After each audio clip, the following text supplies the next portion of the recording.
Kuna watu unaowaona mara ya kwanza tu, hawazungumzi sana, hawajilazimishi, lakini kila mtu anawaheshimu sana. Heshima yao haisababishwi na sauti kubwa, pesa wala cheo chao, lakini inatoka kwenye uwepo wao, au tunaita presence.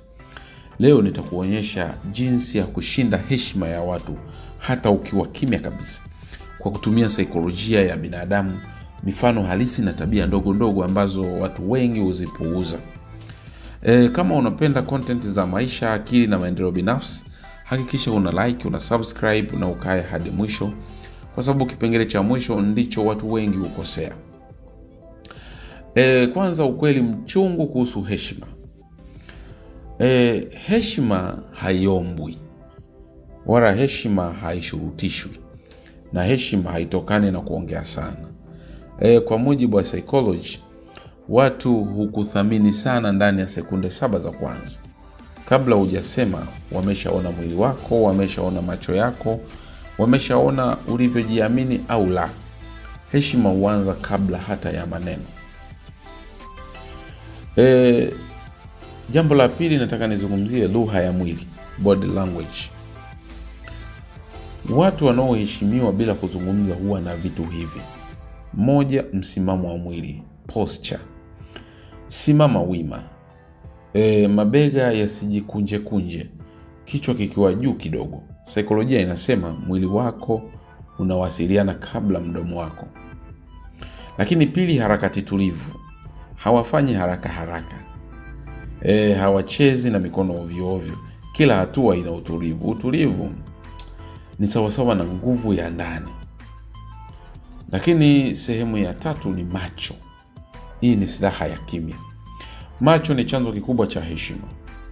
Watu wanaoheshimika hawakwepi macho, hawatazami kwa hofu, hawatazami kwa kiburi, wanatazama kwa utulivu na kujiamini. Kwa mfano, mtu anayekutazama bila uoga, lakini pia bila kukutishia, anakufanya umheshimu bila kujua kwa nini. Sehemu ya 4, usiongee sana. Kimya kina uzito. Watu wengi hupoteza heshima kwa kujielezea kupita kiasi, lakini pia kujitetea sana, kujisifia sana. Saikolojia inasema kadri unavyozungumza sana, ndivyo watu wanavyopunguza uzito wa maneno yako. Watu wanaoheshimika wanazungumza machache sana, lakini wanapozungumza watu husikiliza. Kimya kinafanya watu wa kutafakari sana, sio kukupuuza. Lakini sehemu ya 5, udhibiti wa hisia, emotional control. Hakuna kitu kinachovunja heshima kama kukasirika haraka, au kujibu kwa hasira, au kupanic. Mtu anayeweza kukaa mtulivu wakati wengine wanachanganyikiwa, anaonekana mwenye nguvu sana, na anaonekana mwenye mamlaka ya ndani kabisa.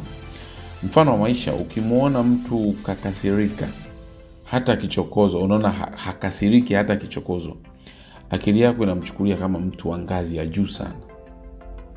Sehemu ya 6, nataka nizungumzie muonekano na nidhamu.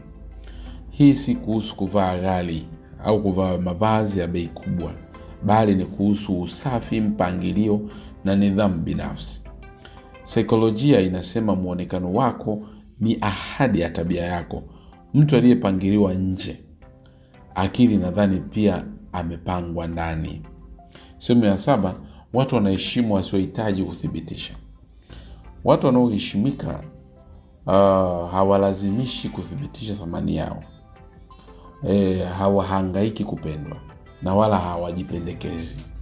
Wanaishi kama watu wanaojua thamani yao.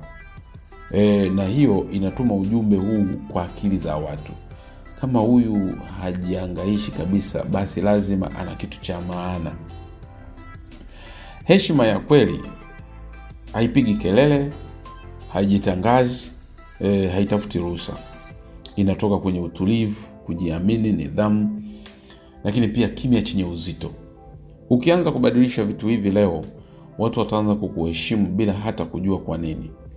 Na kama umejifunza kitu leo, andika kwenye comments, nimeelewa heshima ya kimya. Na usisahau kusubscribe kwa content zaidi za akili, maisha na mafanikio. Asante na bye bye, tukutane kwenye video inayofuata.